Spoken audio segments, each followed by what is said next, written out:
नमस्कार दोस्तों, स्वागत है आपका स्टेनो गुरुजी यूट्यूब चैनल में। दोस्तों आज की वीडियो में हम लोग प्रैक्टिस करेंगे पार्लियामेंट रिपोर्टर के लिए प्रीवियस ईयर डिक्टेशन का अभ्यास करेंगे, जो कि आपके आने वाले स्किल टेस्ट में बेहद लाभकारी होगा। 140 शब्द प्रति मिनट की स्पीड से रहेगा और आप लोग इसको पीडीएफ से मैच करा के जरूर बताइएगा कि कितनी मिस्टेक आ रही है इसमें। और डिक्टेशन लिखने के बाद अपना बहुमूल्य सुझाव हमें कमेंट बॉक्स में जरूर देना, ताकि आने वाले वीडियो में हम और बेहतर कर पाएँ। और साथ ही अगर अभी तक आपने हमारे चैनल को सब्सक्राइब नहीं किया तो प्लीज़ सब्सक्राइब करके नोटिफिकेशन बेल ऑन करना, जिससे इंपॉर्टेंट वीडियो आपसे मिस ना हो। इसके अलावा दोस्तों, अगर आप चाहते हैं डेली डिक्टेशन तो आप चाहें हमारे चैनल का मेंबरशिप ले सकते हैं, हमारे पेड ग्रुप को ज्वाइन कर सकते हैं। अधिक जानकारी के लिए आप हमें मेल कर सकते हैं। हमारी मेल आईडी है studyforstenographer@gmail.com, या आप हमें कमेंट करके भी पूछ सकते हैं। तो ज़्यादा समय ना लेते हुए चलिए स्टार्ट करते हैं। सभी लोग को पीडीएफ से मिलाना। पीडीएफ आपको हमारे टेलीग्राम पर मिल जाएगा। टेलीग्राम का लिंक वीडियो के डिस्क्रिप्शन में दिया गया है। अगर आप हमारे लिंक या ग्रुप से नहीं जुड़ पा रहे हैं तो गूगल प्ले स्टोर से टेलीग्राम इंस्टॉल करके उसमें स्टेनो गुरुजी सर्च करेंगे तो भी आप हमारे ग्रुप से जुड़ जाएंगे। तो चलिए स्टार्ट करते हैं। रेडी? 5 second, start. सभापति महोदय, न्याय व्यवस्था को सही ढंग से काम में लाने के लिए मंत्री जी ने इस बार बहुत प्रमुख सुझाव सदन के सामने रखे हैं। जैसा कि सभी माननीय सदस्य जानते हैं कि संसद में चर्चा के समय कई बार पक्ष और विपक्ष में बहस हो जाती है, जिसकी वजह से सदन में तनाव का वातावरण बन जाता है। सामान्य स्थिति में सभी दलों के नेता अपनी भावनाओं को बहुत ही सहज ढंग से रखते हैं, लेकिन कभी कभी गुस्से में आकर कुछ ऐसी घटनाएं हो जाती हैं जिन्हें भुला पाना असंभव होता है। दिल्ली विधानसभा के चुनाव के समय मुख्यमंत्री जी ने देश के सभी बड़े नेताओं के खिलाफ शब्दों का प्रयोग किया था। आज के सत्र के दौरान मंत्री महोदय कुछ ऐसे तथ्यों को सदन के सामने रखने जा रहे हैं जिनसे यह बात स्पष्ट होगी कि क्यों जानबूझकर कुछ सदस्य सदन में असंसदीय भाषा का प्रयोग करते हैं।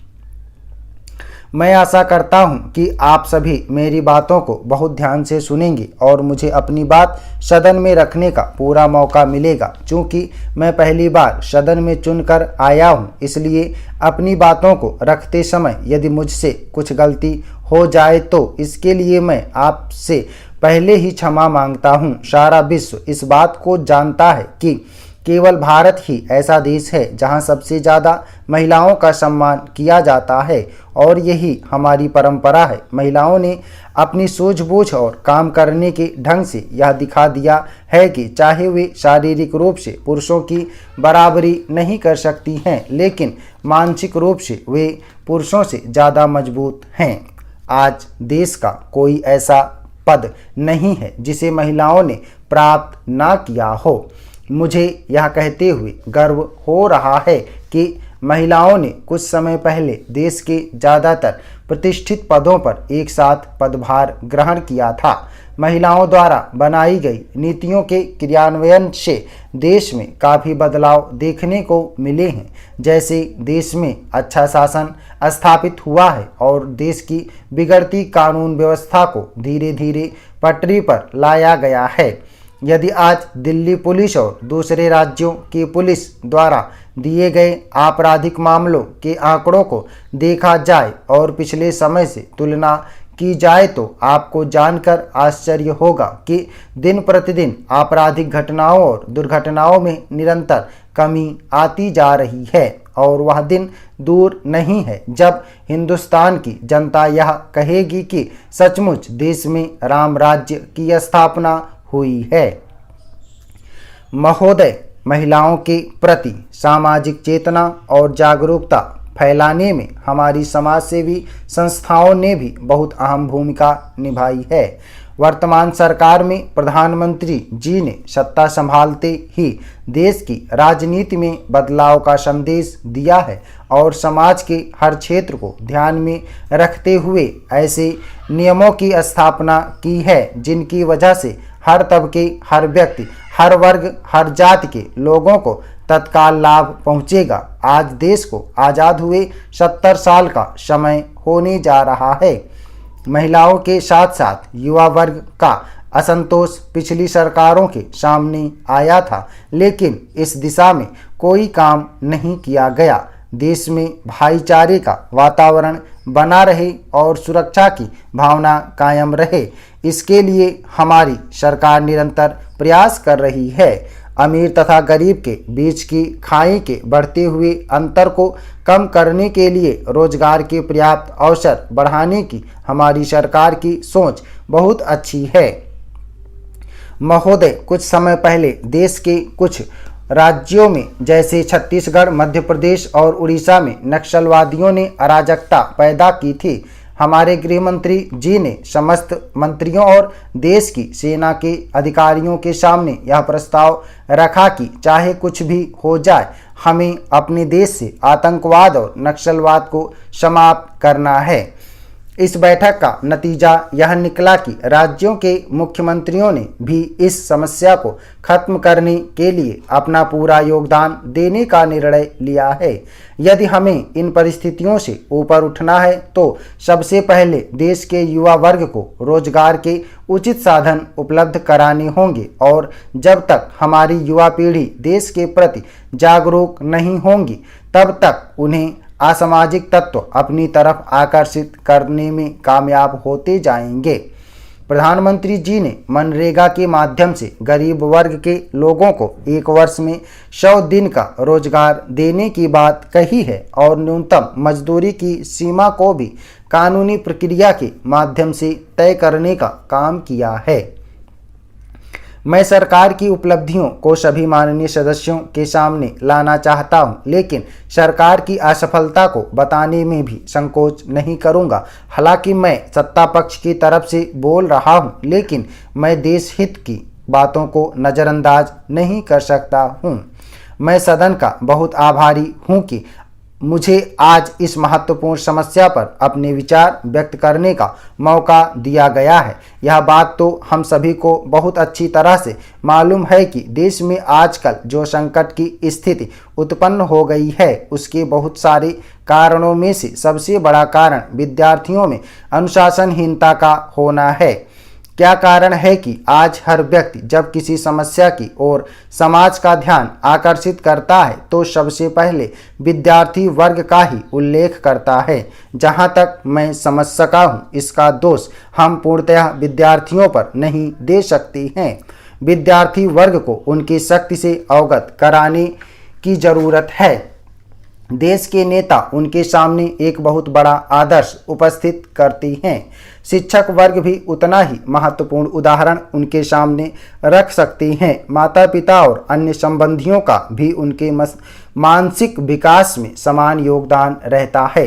यदि विद्यार्थी वर्ग के सामने उपस्थित किसी भी उदाहरण में कोई भी कमी आ जाए तो उनकी सोचने की शक्ति पर विपरीत असर हो जाता है। हमारे नेता विद्यार्थियों के सामने यह भाषण और शिक्षा देते संकोच नहीं करते हैं कि जीवन बहुत सादा व्यतीत करना चाहिए, वस्त्रों पर कम से कम खर्च किया जाना चाहिए। लेकिन जब इन्हीं नेताओं के अपने जीवन के कुछ उदाहरण सामने आते हैं जिनके द्वारा उनके इस कथन का समर्थन नहीं हो पाता है, तो फिर आप ही बताएं कि विद्यार्थी किस चीज़ का अनुसरण करें।